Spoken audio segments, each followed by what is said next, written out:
All right, we're going to get started. I know people are still streaming in, but I want to make sure that we preserve as much time as possible for this discussion. Thanks everybody for coming. I will introduce our panelists one by one in a second, but I wanted to open up with some kind of framing comments from my perspective. So I'm Dasney Caroline Baxter, Deputy Assistant Secretary of Defense for Force Education and Training. And I'm really delighted to have the opportunity to have this panel with these people on this topic right now. I think that there's a lot that we have to discuss, and I'm really hoping that this is going to be much more of a discussion than a sort of rote canned remarks followed by a period of Q&A. I really want to chop it up. So let me start by saying that from my perspective, and this is not news, but I think it needs to be said as a framing for this discussion, allies and partners have always been foundational to the way the United States wages war. We're an expeditionary power. We rely on allies and partners to provide critical things like access, basing, and overflight, reception, staging, onward movement, integration, but also to join swords with us on the battlefield in a time of crisis. That really drives everything that we think about when we think about Russia, when we think about China, when we think about the forward threat, driving strategy through to operations and tactics, making money, create solutions for that particular fight. At the same time that this is a fundamental foundational truth, there have been two simultaneous evolutions happening at the same time, that each kind of overpacing each depending on the year and the month that you're talking about. One, the evolution of the security environment. With the resurgence of great power competition, we're now dealing with a multi-spectrum framing of what constitutes a threat, what constitutes a response, how to organize, train, and equip for things below the level of conflict. That is very complicated, and that requires us having a shared understanding of the threat with our allies and partners if we are going to then link arms and actually execute the mission on the battlefield when the balloon goes up. The second thing is the evolution of the operational environment. It's not multi-domain anymore, it's all domain. It's cyber, it's space, it's EMS, it's all the canonical domains, land, sea, subsea. It's also the information domain, mis and disinformation, the cognitive domain, understanding what the enemy thinks and how to cognitively overmatch them. That's complex in and of itself. We also have to give a hat tip to the way that the geography is changing based on climate change. We now have to deal with the Arctic. Sea lanes are opening up as the sea ice recedes. That is changing the physicality of what we need to respond to and who we need to respond with and what are the actual ones and zeros of the equipment we need. So the mandate then to respond to all of this, obviously, is to build that coalition training capabilities. That requires understanding what our common gaps are and finding common solutions to them and doing that quickly while the security environment is evolving in real time. This means not just the ones and zeros of the equipment itself, but also range space, physical range space, virtual range space, cyber, space, EMS, all of that simultaneously getting done. So I'm really delighted to have the panel here today to talk about this and a wide variety of other things, so I'll introduce them each in turn. Major General Serhii Salkutsan, Ukrainian military representative to NATO. Lieutenant General Michael Clausen, Chief of Joint Operations of the Swedish Armed Forces. Major General Jessica Myron, Director of Exercises and Assessments, EUCOM G7. And Lieutenant General John Kolashevsky, Commanding General, U.S. Army 5th Corps. So some of the questions that we're going to be talking about to get after all of this relate to how to evolve our relationships as these things revolve around us. How to ensure a common threat perception, how to align those strategies to drive commonalities in how we spend our money. And how do we ensure that exercises are used as productively as possible, recognizing that the exercise doesn't end if you haven't captured the lessons learned and turned them into actionable things to use for the future. So with that, I'd like to turn it over to General Salkutsan to open this up. Thank you so much for introduction. Dear colleagues, dear friends, as for me, as you know, now very hard time for Ukraine, and not only for Ukraine, but I think for all of us, for all our partners and colleagues, because my key point, maybe my starting point, will be that this war not war only against Ukraine. This is war against democratic and civilized world. And these threats, which we face now, is a future threats for all democratic society, democratic world. If we were talking about our vision and our understanding of this war, I would say we are in a process. If you think that all very easy in Ukraine, it's a big mistake. All our facilities, I would start from, for example, military part of our topic. All our facilities, military institutions was under Russian attack from the first days of this war. Now we don't have any good place for training our military employees, our volunteers, and we should find a more good solution for how to organize this training, how to organize our military missions. And as for me, one of the maybe big lessons for last 8 years for Ukraine, because this war started not on 24th of February this year, but on March 2014, as for Ukraine, from annexation of Crimea. This lesson will continue for Ukraine. And I'm very happy that we started the process of lesson learned from the beginning of 2014. And now we have some results in this case. I would say that our success, our small part of success, is a result of our lessons. Because during these 8 years we developed not maybe very effective, but effective system of training of our officers. We started the process of defense reform. And this small success is a result of this reform. I would say regarding one of key aspects of our reform, it's a reform of system of military education. As a basis for changing mentality of our officers, NCOs, and our soldiers. We have started the development of the system of professional NCOs. It's absolutely new aspect for armed forces of Ukraine. I mean, first of all, professional aspect of development of this corps in Western mental and military model. We have started to develop some new technical background of our education and training. I mean ADL system, I mean simulation system, and another variant how to organize to develop our training system for directly for battlefield. And I'm pretty sure that about 20 our brigades, our combat brigades, which was trained during this period, has played a key role on the first phase of this aggression. Key role, because the experience of anti-terroristic operation and joint force operation, it was a biggest experience of our armed forces. And believe me, fortunately, Russian troops doesn't have this experience. Syria and bombing of civil cities, civil towns, it's not experience. It's not experience, it's crimes. But we still studying, we still finding good solution how to organize in more effective way our training, our education, and we have some visions, some ideas in this case. Thank you. General Clausen. Thank you very much, and good afternoon, everybody.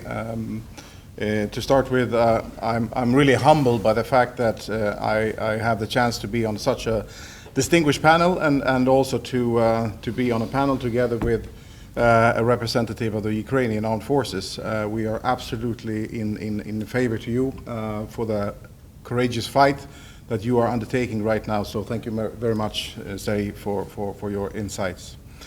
I will take you through a journey, and those who had the I wouldn't necessarily say chance, but took the risk to come here today to listen to me, you will find a few repetitive statements in case you attended the panel I was on yesterday. But nevertheless, I'll take you through a little ride that is Swedo-centric in many ways.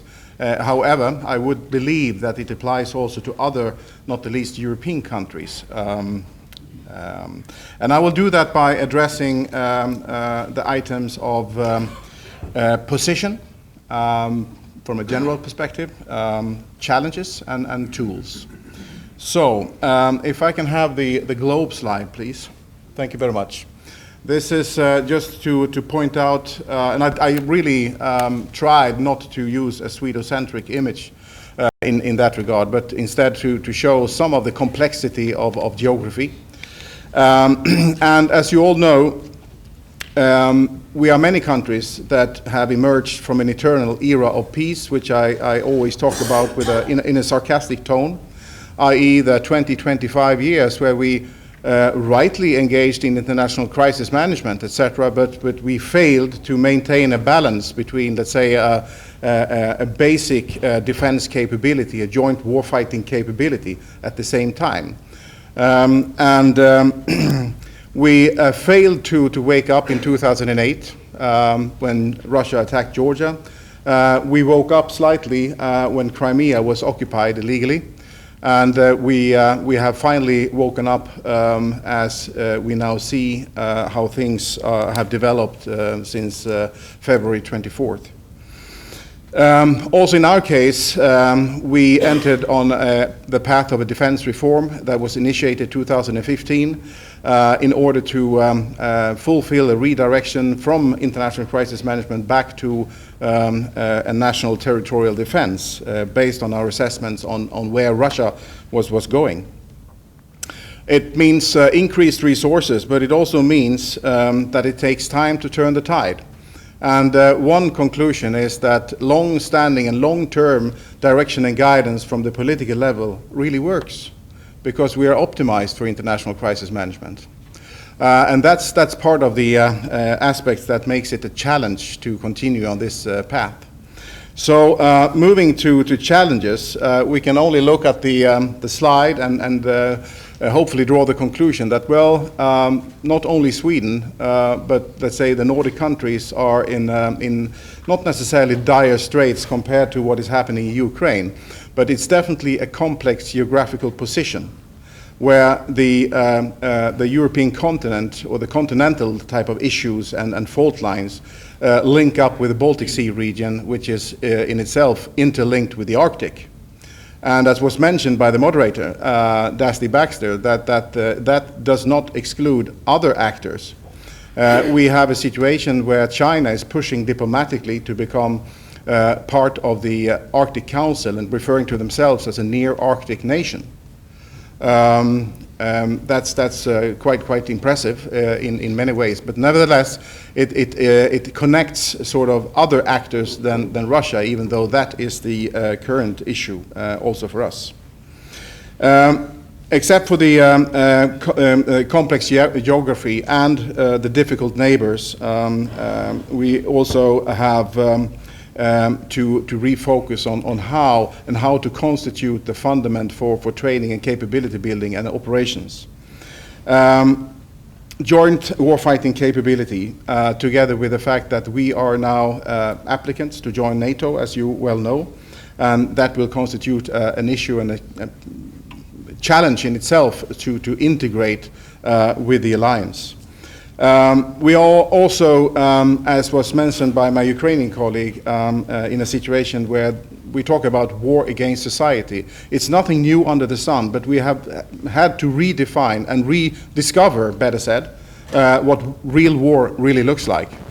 And that also puts the finger on some of the dependencies that we have, well, put ourselves in over the last 20-25 years through global value chains, dependencies in terms of how networked the world is, and not necessarily a negative thing, but a feature that we have to be aware of.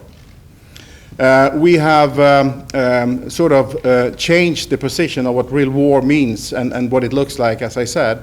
We have been using terms like hybrid warfare, and we tended to forget about that hybrid also contains aspects like weapons of mass destruction, aspects of conventional war, together with the asymmetric parts in the information environment, etc., etc. We are watching in Ukraine a material war that we haven't probably seen since the First World War, in terms of the consumption of people, soldiers, competence, and of course equipment. And if you turn a little bit Swedish-centric again, if I can have the next slide, please. This is the compilation of our challenges that we work on right now. The maintenance due to the complex environment with a complex neighbor, a threatening neighbor in so many ways. We need to hold a high level of readiness and operational capability, not the least for territorial integrity or vigilance operations like that. The NATO integration, and of course the defense reform and the expansion and how to use and build a capable force through that situation.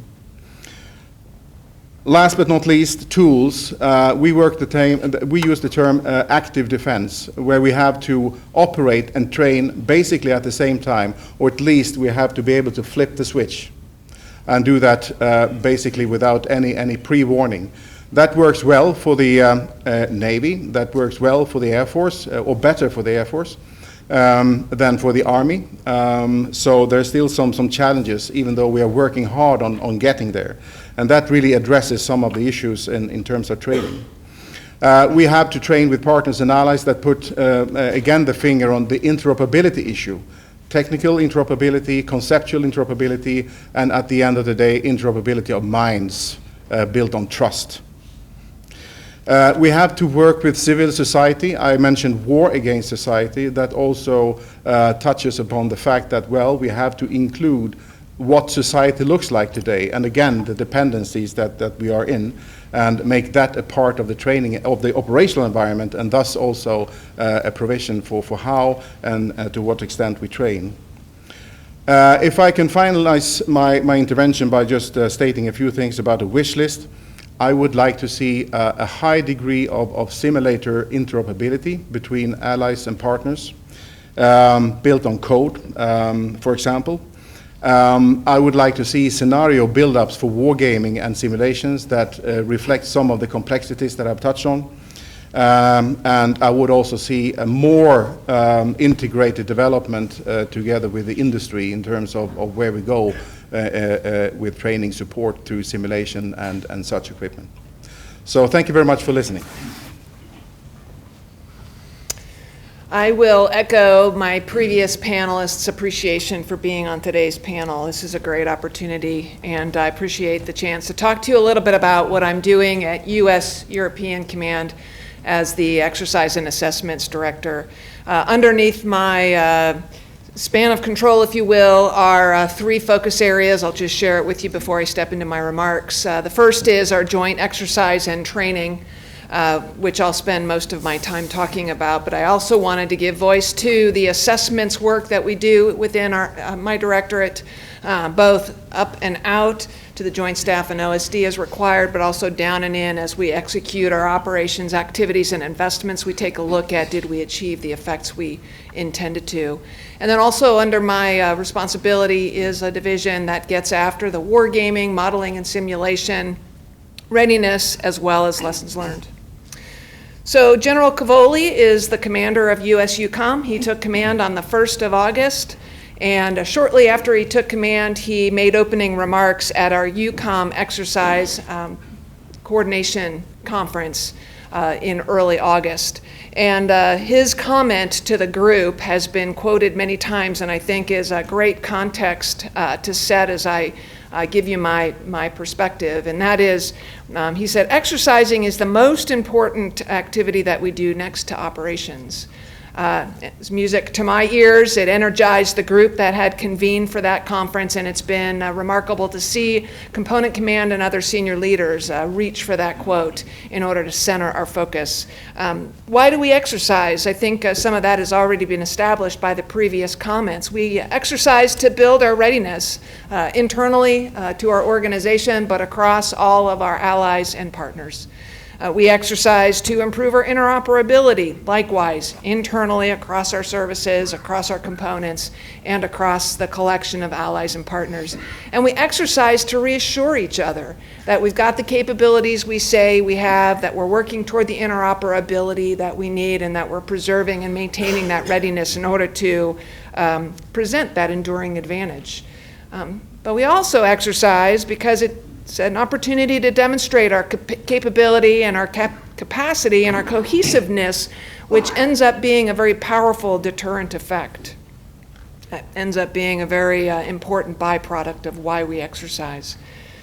How do we exercise? Well, what I'll say first and foremost is we exercise in the EUCOM AOR by, with, and through 50 partner and ally nations.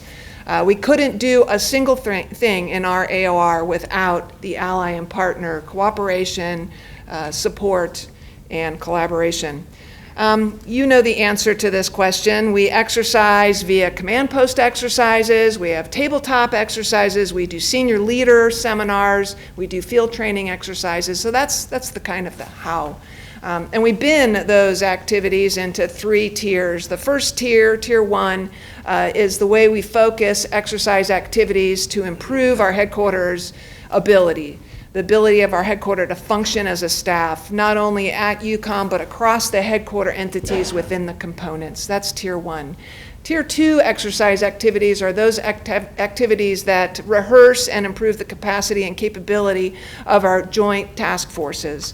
And tier 3 is basically the component-led exercises that occur within the Euro-Atlantic area. Our exercises are always plans-based and threat-informed. And we do them, some of our exercise activity that we conduct in the EUCOM AOR are single domain, and then of course many reach toward the multi-domain because of very obvious reasons. Some of our exercises are unilateral or bilateral with ally and partner nations, and many are multilateral. When I was preparing to attend a conference with General Cavoli, I was telling him what I was planning to discuss, and I was going to brief the Northern European CHODs, which Chiefs of Defense, on the joint exercise program that EUCOM conducts. And I was going to tie it into how that joint exercise program is getting after aligning our exercise activities broadly with SHAPE headquarters, which is the military aspect of NATO. And I'll add, if you don't know, General Cavoli is the commander of that, is the Supreme Allied Commander for the SHAPE portion of NATO. And also our exercise alignment with our ally nations, as well as our partner nations. And he stopped me and he said, actually, I'd prefer it if you talked about alignment, the importance of alignment, the work that you're doing, aligning exercise activities, and how the EUCOM Joint Exercise Program supports that. And I really appreciated that because I felt very excited by the importance of the work that the staff was doing to align with SHAPE and NATO and our allies, while we try to find efficiencies and opportunities to improve each other's exercise experience in order to get after that readiness and that interoperability and that reassurance. And so that was a wonderful flip, if you will, that put foremost the alignment activity and then talked secondarily about how EUCOM's joint exercise program gets after that.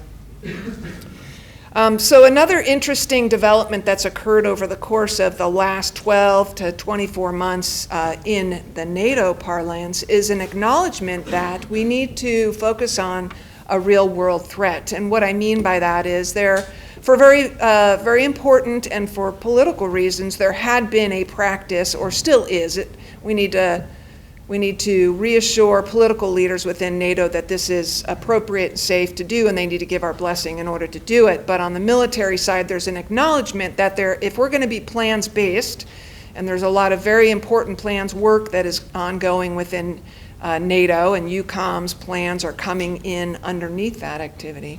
If we're going to be plans-based as we align our exercises, we need to be threat-informed as well, which is a very important and very powerful development that is going on right now that we're a part of.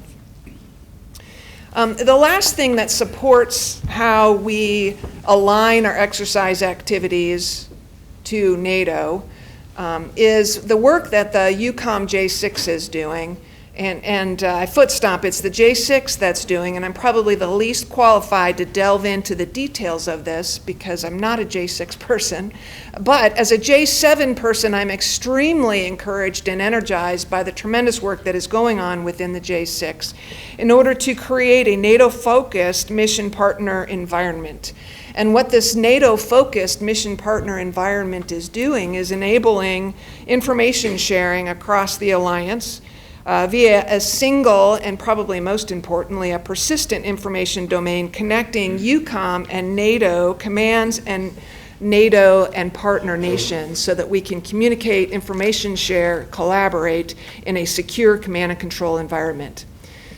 Is it where we need to be? No, but it's certainly very powerful, very positive first steps in this journey to create this environment, this secure communication environment.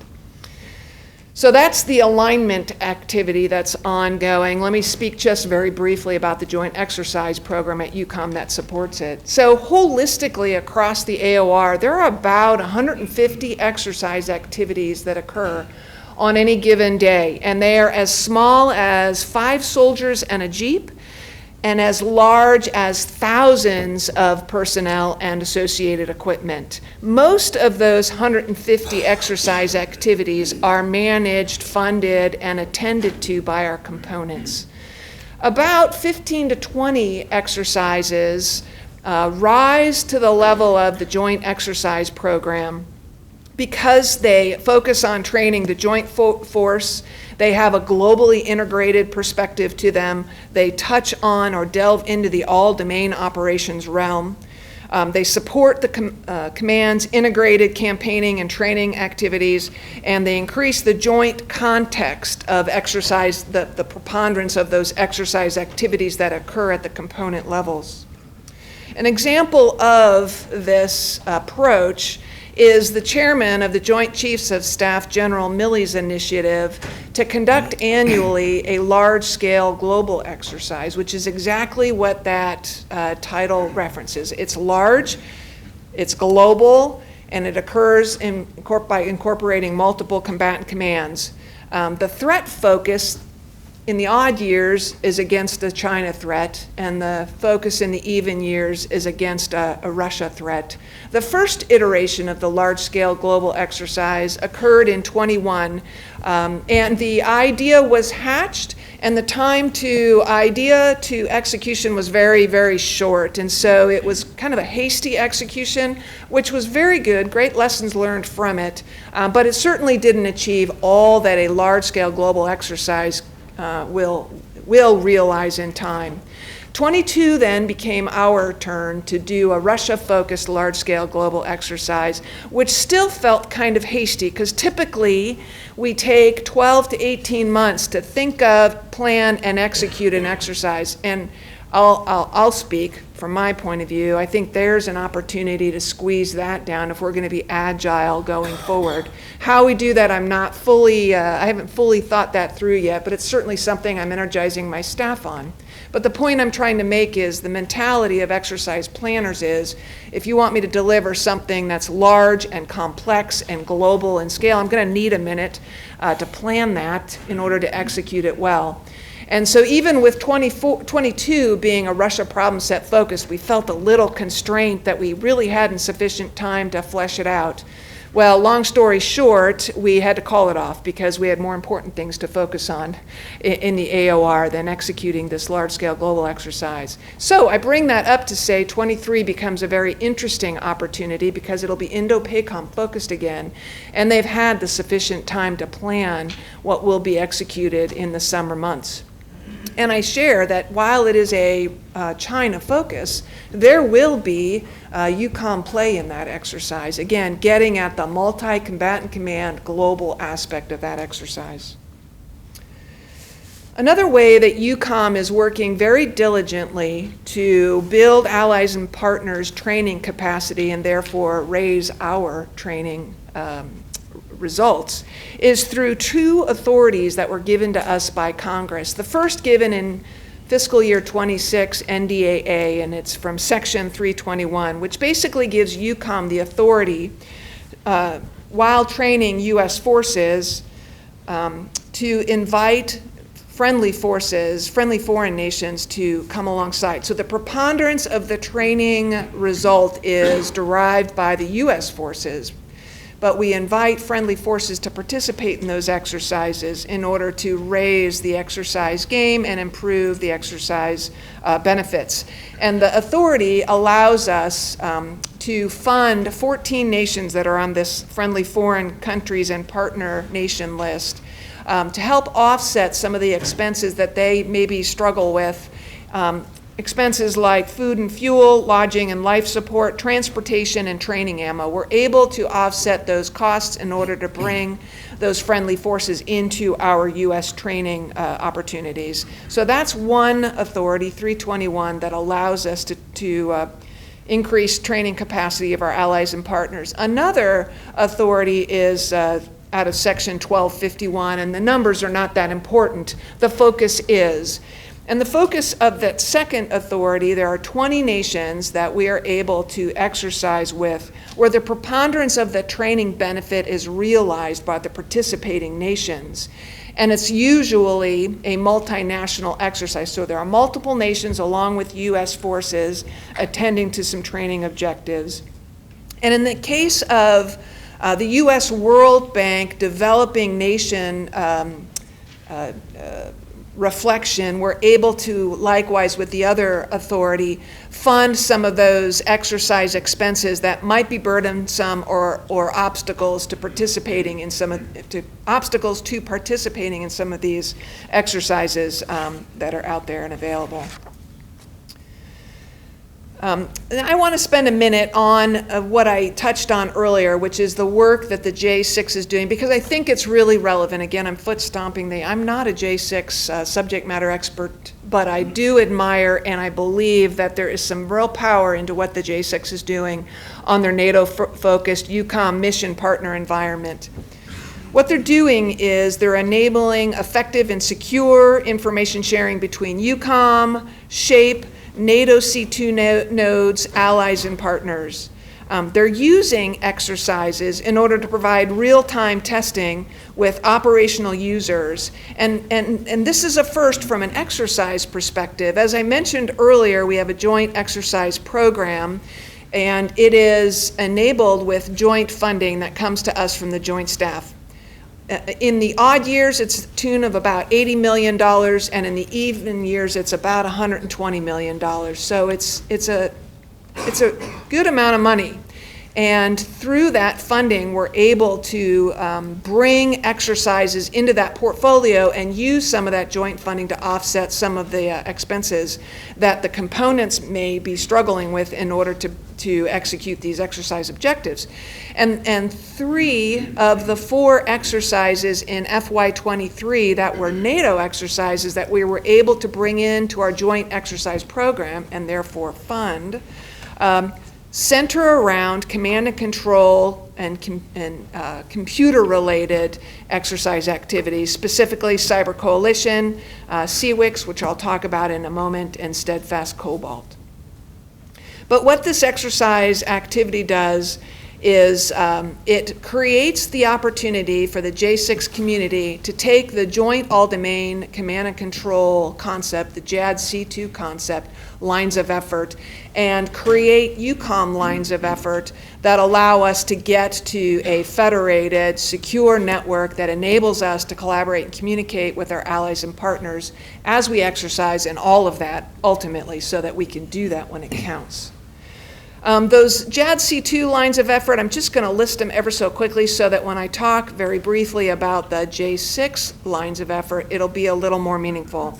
So the JADC2 lines of effort, there are 5, include data modernization, human and artificial intelligence, the C2 ecosystem, nuclear command and control, and the mission partner synchronization. And that's the focus area that I want to bring to your attention. The UCOM mission partner environment lines of effort include a persistent C2 mission partner environment, which is that single persistent information domain connecting UCOM with its NATO commands and NATO nations, as well as partner nations. It's got a logistics focus, enabling authoritative sustainment data synchronization and harnessing the transfer of a persistent C2 MPE. It has a C2 component building that theater-wide COP, which is accessible and serviced by not only the US, but NATO and ally partner nations in order to share data.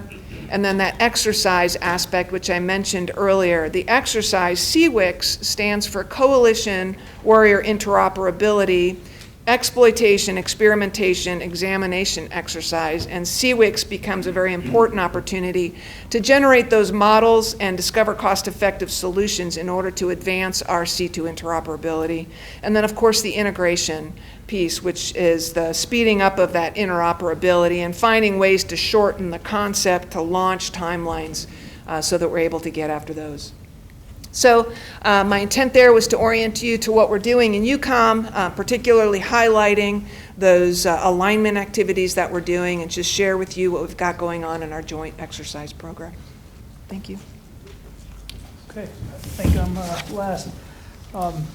Secretary Baxter and panelists, it's an honor to be here with each of you for this 90-minute conversation, talking about training, talking about exercises, and how really we are transforming the alliance in our individual countries inside of the UCOM theater of operations.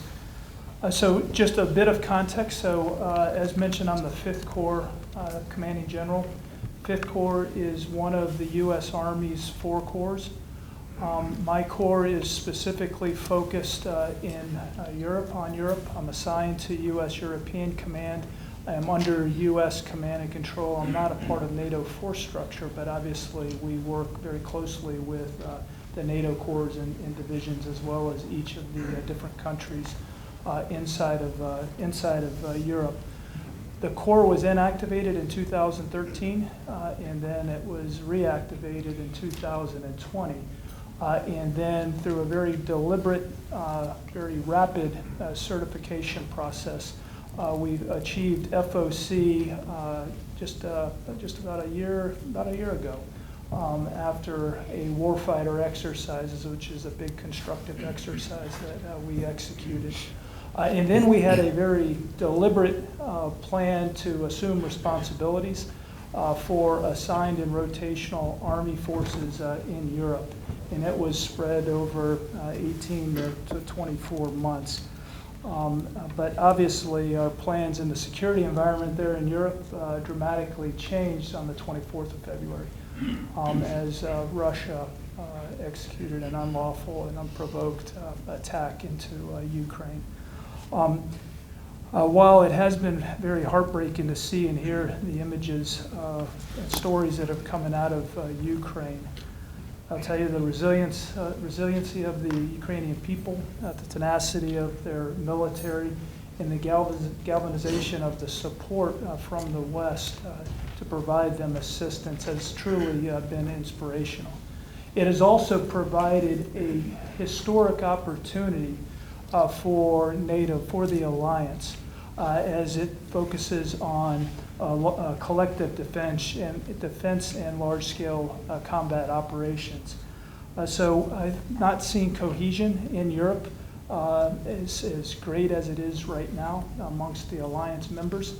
I mean, you hear, you see, you read about nations that are willing to invest and modernize their militaries. You hear and you see the stories of a desire to do more. 2%, as much as you have seen, is really, it's 2+% now. I mean, nations are talking about going much higher, investing in their people and in their military and the military capability and capacity to execute large-scale combat operations as part of the alliance or coalition. You have two new members, two countries, excuse me, that have applied for membership in NATO, that being Sweden and Finland. And then they have a new NATO has a new strategic concept. And then 2 years ago, the Deterrence and Defense of the Euro-Atlantic Area, or the DDA, was approved by the NAC. And really that gave focus for SACEUR, who was then General Todd Walters, to work with his SACEUR hat on with the military committee and the nations to develop plans, a family of plans for competition or peacetime, for crisis and conflict. And that evolution is ongoing.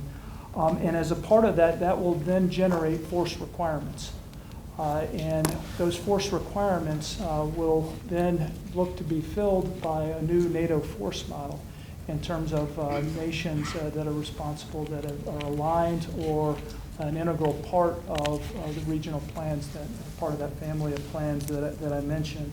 And then from that also you start to see the alignment or the convergence of exercises to rehearse different contingencies, et cetera. And then within those exercises is kind of retooling the exercises, in the combat readiness evaluation to really focus on realistic exercises that are all domain, that are multinational, that are multi-echelon, that are focused on truly delivering combat credible forces that leverage live, virtual, constructive capabilities within the training and simulation field. And so again, it is exciting and it is very historic where we sit. And we as a U.S. Corps in the theater are very excited to be a part of that, working with our allies and the nation's partners to build out this capability. And one of the critical parts is interoperability, and that is all three domains, the human, the procedural, and the technical. And we have seen a lot of advances in terms of improving our ability to be interoperable together as an alliance. I mean, we still have work to do, but some of the things that Jessica talked about, I mean, those things are moving, and they're moving out pretty quickly. And it's a lot of hard work, but I tell you that people are very focused, moving with a sense of purpose. There's some energy that is absolutely out there. And so we look to be a part of that and are excited to be positioned to help move the initiative along. So I think with that I'll go ahead and end my comments. Thank you. All right, we'll go ahead and get started with some Q&A. I will exercise moderator's privilege and kick it off, but you'll see members of my team walking around with cards. Please flag them down, Ulf, Carl, and please scribble down a couple questions and send them my way. I will give you fair warning, though, if there's any one of those classic conference maneuvers, if this is more of a comment than a question, I will unceremoniously toss it over my shoulder, and you should feel a great deal of shame. All right, let's start. So I have a couple questions for the group, and please feel free to jump in as the spirit moves you. So the first one, the title of this panel, of this discussion, is Transforming Training with Allies and Partners. I'd be curious to get your thoughts how you would articulate what needs to transform. We've heard a lot about the criticality of exercises, the criticality of the moment that we find ourselves in, about Europe is united in a way that we haven't seen for a while. So how do we use this moment to our best advantage to really push the ball of transformation down the field? Please. Well, from my perspective, I immediately come to think about two aspects. They have been sort of rolling around in the discussion so far, but one is the threat perception, which is absolutely crucial to share. And historically, there has been some challenges to that, I would say, but it's now very clear. But for how long? And does it contain one actor, two actors, et cetera, et cetera? Does it exclude sort of the counter-terrorism part, or is it an integral part where we see, for example, state actors working through non-state actors or proxies? The other thing is also already mentioned, but I'll take the chance to underline again the will and the courage to standardize and to dare to also sometimes lower your standards, your national standards, in order to achieve interoperability, technical in this regard, to make it possible to exercise as dynamic and agile as possible. If I could just build on that point on interoperability, is that I'm trying to move my headquarters away from kind of the big hand promote interoperability, because we've been promoting interoperability kind of for a long time. And you know, what we have to do is get after achievable, measurable training outcomes with specific tasks that we're attacking, again, in the human, the procedural, and the technical. And we've got to kind of bake that into the planning conferences. So I had one of my subordinate commanders say, yes, sir, we're going to get after interoperability during the exercise. And I'm like, well, time out. I said, that's too late. I mean, you've got to have this kind of wired ahead of time, and then pre-exercise, you're doing the comms checks, you're doing the thread testing, all of those things to identify the gaps. So then the exercise is just validating, what you already know. But again, these planning conferences, I think, are critically important as we, kind of lay out, the expectation. And you have to have some reach goals also. We did an exercise where we were able to establish that common network. And we were able to do the command and control systems where we could share operation overlays. But what we didn't do is once we did that is try to go after the fires, try to go after the intel sharing, et cetera. And so again, trying to get left of the event, I think is important to get after that. And then obviously the rigor in the exercise itself, I think, in multi-echelon. Again, trying to do what we can with the live and constructive, in particular, as part of the live virtual constructive construct. First of all, I will start from small information regarding the significant role by European Command in the process of supporting of Ukraine, because in effect, from the starting of this war, European Command playing really significant role in the process of delivering equipment to Ukraine, planning all process of delivering, planning, training, and so on and so forth. And personally, the commander by European Command playing really significant leadership role in this process. I would say this is a good basis for increasing the trust between Ukraine and our partners, because it's a wonder for me, because when I arrived to Brussels, I remember we was very, very afraid how to organize phone conversation between our CHOD and commander by European Command. But now this is absolutely normal process. Their conversation every week, and sometimes to 1 week. And I think this is a absolutely clear signal how to change the system, how to change the trust between partners. And one of the biggest lessons for Ukraine, I think, right now, it's a significant support from our partners and alliance, because really we have delivered a significant number of weapons, ammunitions, various equipments, and right now on the various places of Europe has organized the process of training of our soldiers, officers, and other specialists, how to use Western weapon, how to use a Western approach to organizing fire support of units, and there are many other topics.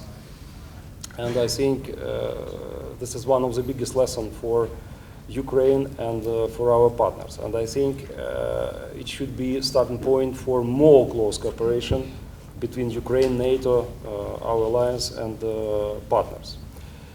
Regarding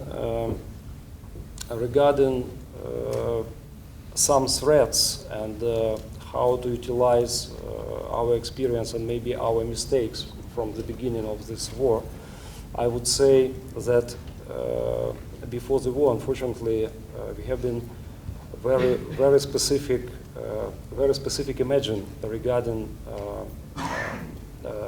the function and the system of training and education during the war. I don't know, but we have thought that we will have time for preparing for war. We have thought that we will have time to go from peacetime curricula to wartime curricula. Unfortunately, we have some big mistakes regarding the continuum of educational and training process during the war. But from the beginning of this war, our system of military education and training has stopped because all staffs of all training centers start to defend their cities, their land, and our territory. There are many examples. Even in Kiev, National Defense University going to absolutely another way of action. There are many our cadets officers was appointed as a commander of brigade, battalion, and so on and so forth. There are many was goes as a expert groups training team to various parts of Ukraine as instructors. Some of our colonels, lieutenant colonels with weapon in a hand served every day as soldiers. This is a fact. Unfortunately, but even modern technology was under threats of stopping as a result of Russian missile strikes. Now Kyiv fully in the dark. And all this aspect, it's a part of our experience. We have stopped educational process. We finished all our courses, and we go to absolutely another daily activities. That's why I think we should think about some kind of universal curriculum, which will be utilized both on peacetime and on war period of time. We should think about how to utilize and how to improve the system of lesson learned. Because yes, as I said, we have a very powerful system of lessons learned. But frankly, I wonder from experience of our US colleagues. On the fresh edition of doctrinal document FM 30 operations, we have 18 examples from the Russian-Ukrainian war. 18. This is a document this year, 2022. I think one of the key problems for us how to going from post-Soviet era mental model of lesson learned to more Western, more quick, more fast methods, techniques, more flexible approach how to utilize these lessons on all levels. And this problem has two aspects. First of all, as I said, it is an issue of methodology, meaning practical methods, research and analysis. And second, it's also about technology, necessity to use modern technical solutions, like ADL, like various programs for simulation, and etc. We see these examples of such program on this exhibition.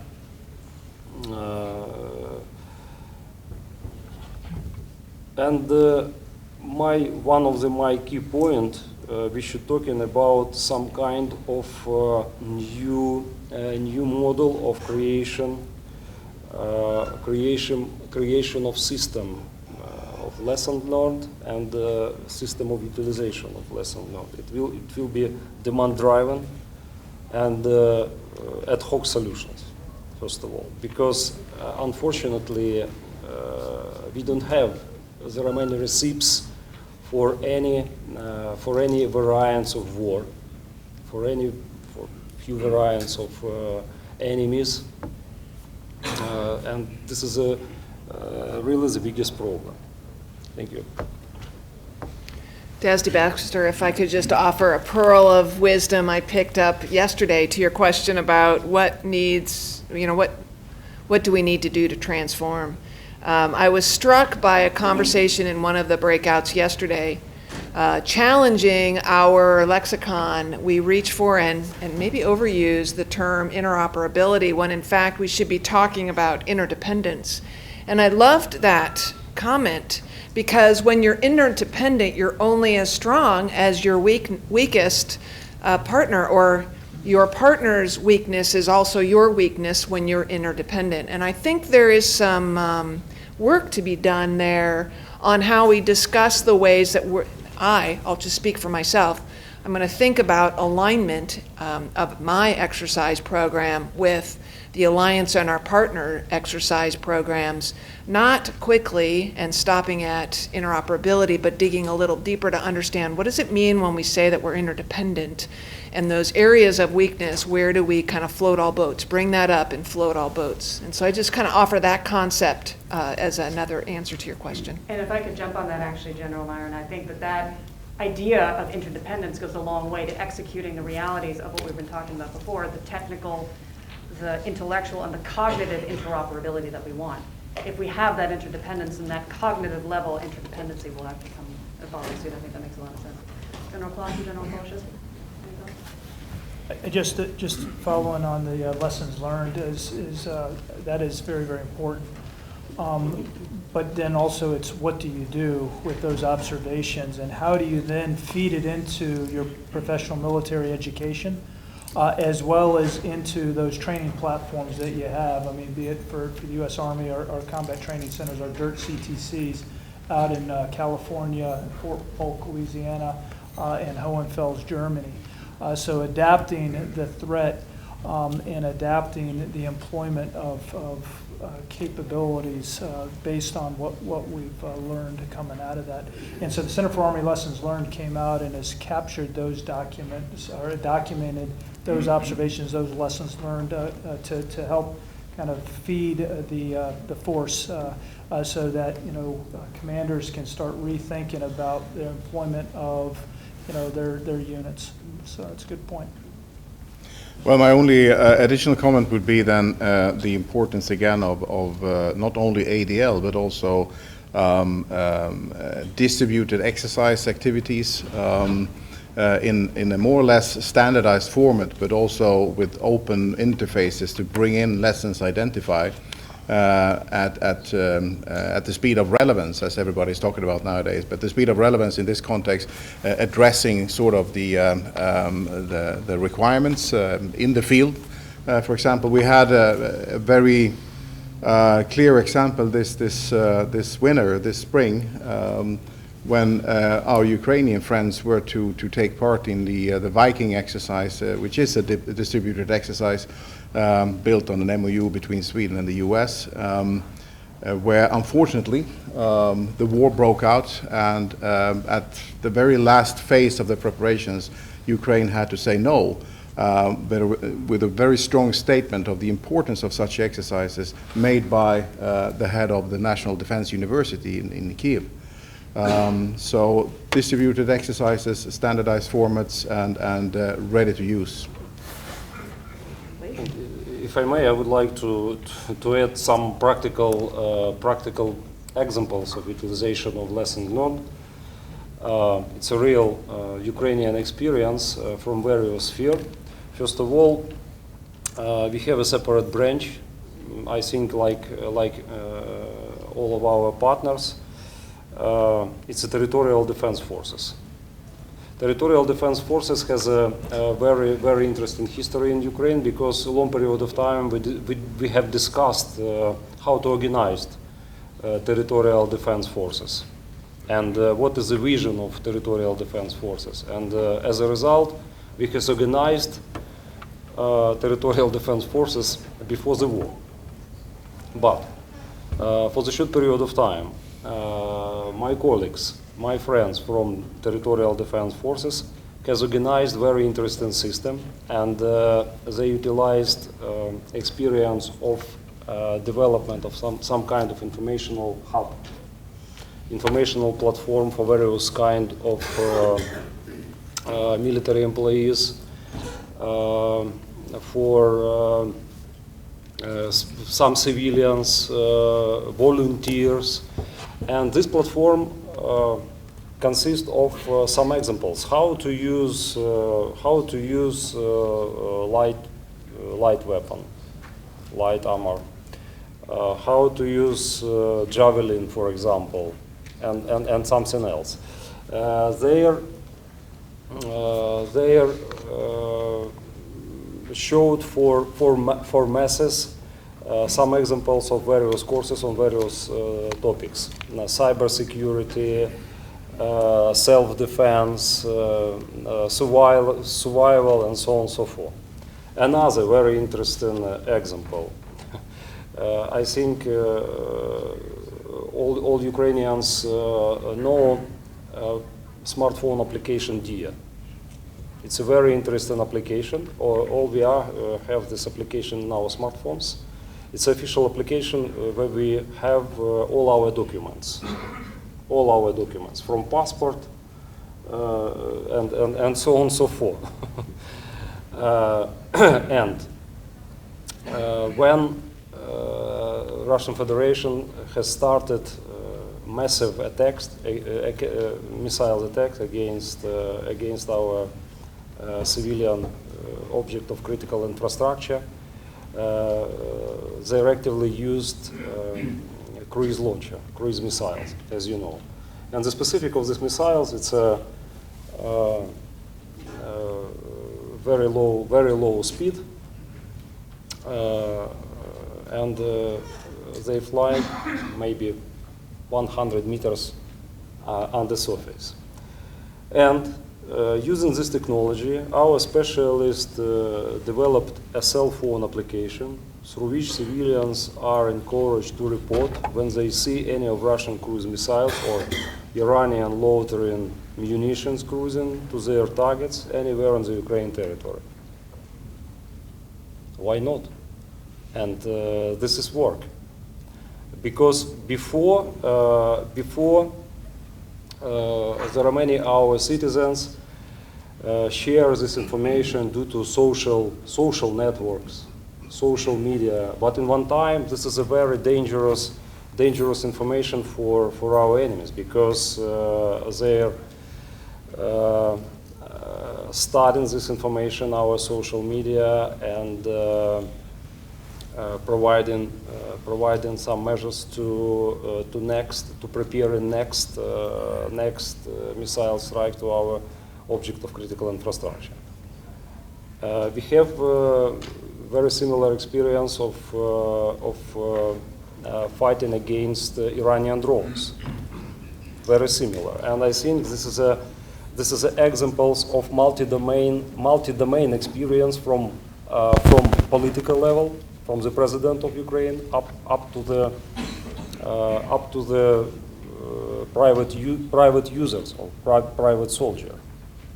And I think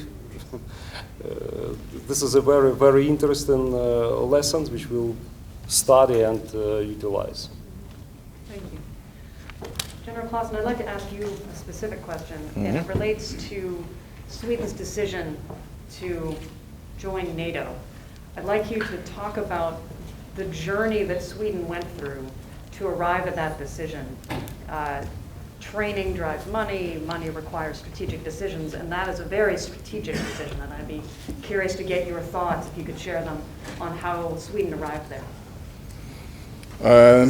Thank you, Dusty Baxter. I will certainly dwell a little bit on that issue. I had to balance myself. I'm a military. I'm not a diplomat, and I'm not certainly not a politician. So, but the thing is that the NATO issue has not been so distant in Swedish minds as you might believe. We have been partners to NATO for more than 25 years, and we have been working closely with the alliance both in operations and in standardization and capability development for many, many years. However, as I was alluding to previously, there's this sort of line of being more or less alarmed by events in the surrounding region and world. Finally, there was no possibility to shut off the alarm bell. And finally, the system, every single part of the system realized that this is not going away. We are not going to trade with Russia to make them happy or complacent or nice in any way. This is a problem that's going to stay for long. And with the events in Ukraine, the opening of the full invasion, for obvious reasons, this came to the surface. And I have to be somewhat careful here, but let me put it like this. It took quite a process for one political party in the Swedish system to sort of rewrite its own narrative, to come to the conclusion that, well, it's now time. And I would also like to say that the leadership which was shown by Finland's President Niinistö was also very crucial for both nations' decision to apply for membership. So having said that, we have embarked on a journey which has now taken us to 28 out of 30 ratifications. Everybody knows that there are 2 remaining countries, and there is a good dialogue with both countries, and we have no reason to believe that this will be a full stop in any way. But then again, it's important to realize that you have to take all the allies' security concerns into consideration if you are going to win the respect of all 30 in this context. But I'm pretty sure that eventually we will land on the right side. But then again, of course, decisions were taken before the NATO application to increase defense spending.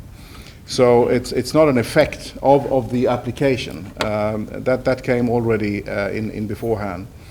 And again, all the integration aspects that are more or less ongoing will, of course, take resources into,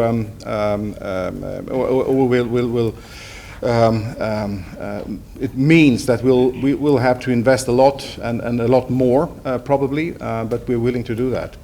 And the basic reason, again, for coming to this conclusion is that, well, Russia, as it looks like, is a long-term issue, and we should know that.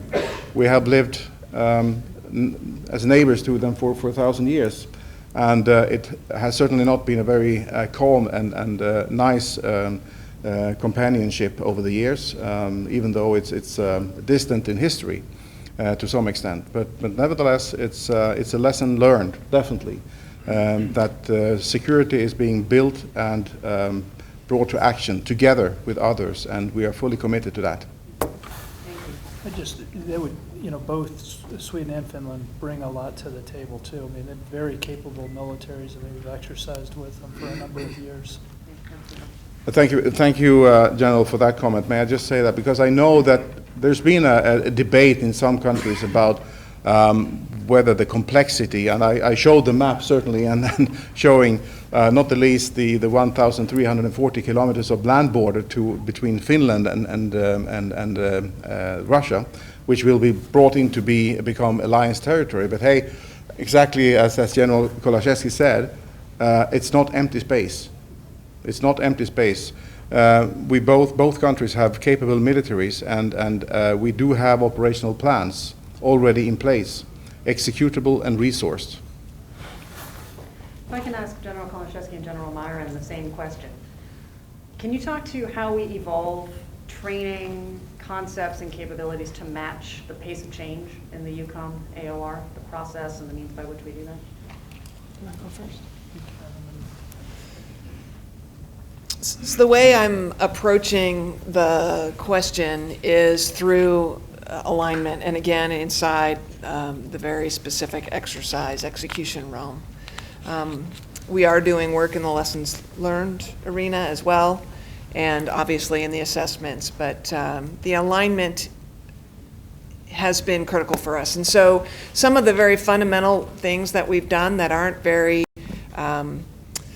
interesting, but were very necessary and have been the beginning of what will become a successful alignment going forward is, I observed this in my time at UCOM, that everybody has their own process and their own timelines that they use in order to develop, plan, and execute exercises. And those processes go at different times depending on the organization, whether you're a NATO C2 node, or you're a NATO nation, or you're a partner nation, or you're the United States. These processes kind of spin at different times. And when one element or aspect of those processes gets the bright idea, hey, let's exercise with, fill in the blank, and they spin in their chair and ask, oftentimes that question is met with a, well, shoot, I wish I would have known that 6 months ago or 12 months ago. I could have worked it into my budget. I could have worked it into my my force utilization, and I could have been postured to participate.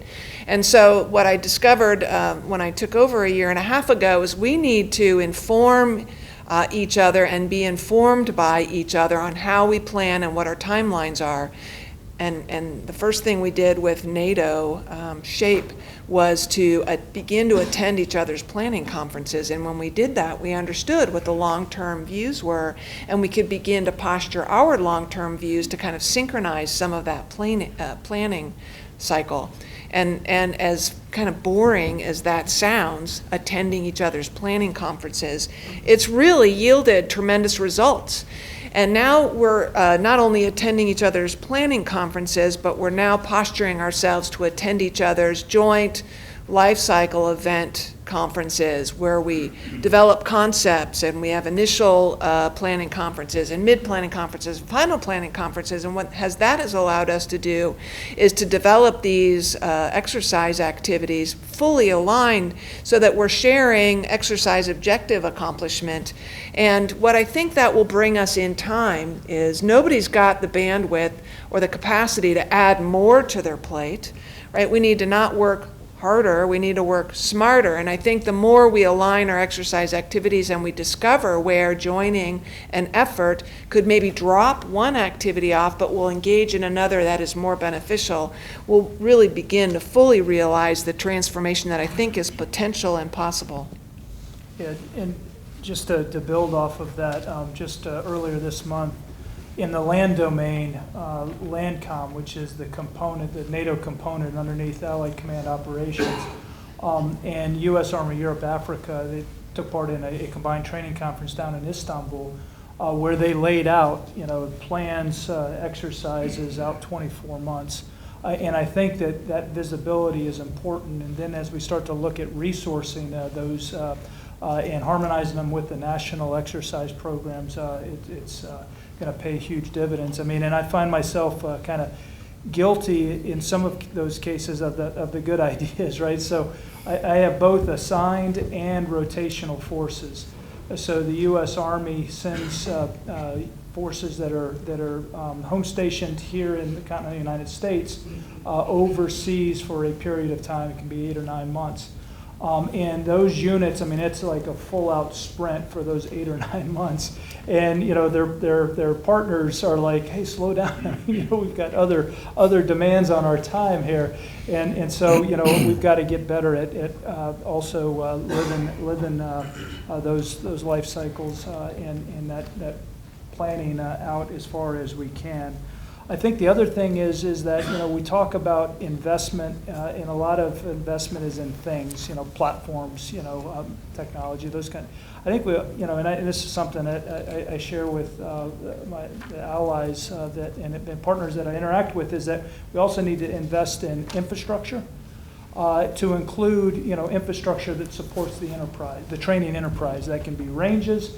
That can be, simulation centers. That can be, facilities to house soldiers for the training and exercises that they would do. And some of that needs to come as a result of some of the changes in technology, as weapon systems are more capable than they have been.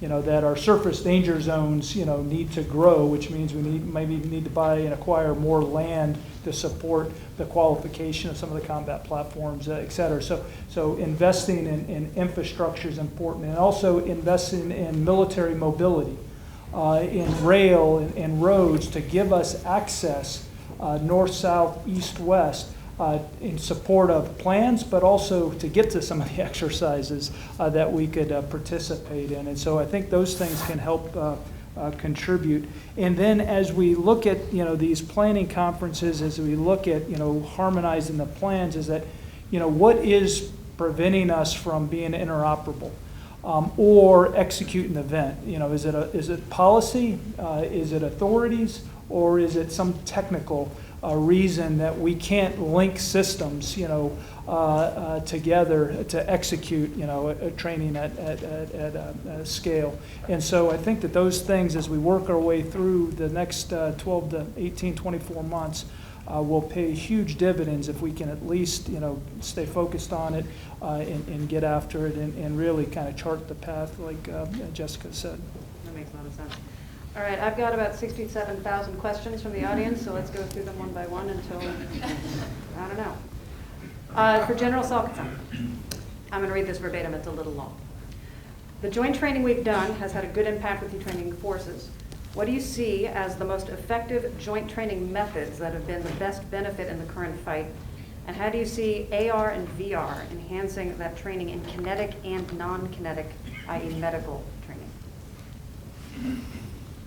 A very interesting question. Go nuts. Especially when my area of responsibility now it's a military representative mission, Ukraine to NATO. But I would ask this question maybe from my previous experience as a deputy commandant of the National Defense University of Ukraine. And as for me, we have been very good system of training of our specialists, especially our combat units, brigade, at NDU. From the beginning of 2018, we have started a very specific program for our combat units, and we has developed some kind of special program. Its duration was 2 weeks. It was combined, some kind of combined training, and the second week of this training was very interesting exercises with using of combat experience. It's a real episodes of war, Russian-Ukrainian war. For example, situation around Debaltseve, 2015, or something very similar. And we are actively using for practical part of this exercise, the second part, system of simulation JCATS, in a very interesting way. As a rule, to such exercises, on such exercises, we used a view chain of command from brigade staff up to commander of company and artillery company. It was a very interesting experience because even for a brigade commander, there are many specific moments, a huge amount of information about real skills of their subordinates, their staff officers, and their commanders. The significant role of such training has maybe or playing from another point of view, because every next training by each brigade, which consists which related with in effect absolutely another staff on one brigade. Because the process of career management was very fast at that period of time, because at the work period of time, all process of career management more fast than in the peacetime period. That's why every next rotation of brigade, during every next rotation brigade, we have deal with 60 or 70% of absolutely another officers. That's why it was a very interesting experience, and I think this experience has played a significant role in the process of training all our brigade. In effect, all brigades has four-stage system of training before they enter into combat zone. And staff training, brigade staff training, was one of the last stage before the real field exercise. Regarding VR, I think this is a very good and very effective tool. All technical decision has demonstrated on this exhibition, our partners from Cubic, for example, very useful, as for me, very useful. Because one of the key point of every training is training of mental model of soldiers, officers of all levels, generals, and this is one of the maybe wonder moment of this war, because even frankly, as for me, I think this is a phenomenon. How our soldiers, our officers utilizing the principles of mission command, for example. I think most of them demonstrated a significant leadership. But I would say the leadership as a sentence, as a theory, absolutely Western. Absolutely Western. And Ukraine didn't know the Romanian information about leadership up to the beginning 2018. From the 2018, we has implemented leadership as a module into all our program. That's why, of course, because this is a good tool for changing mentality, for tuning mentality, for tuning brain of our officers.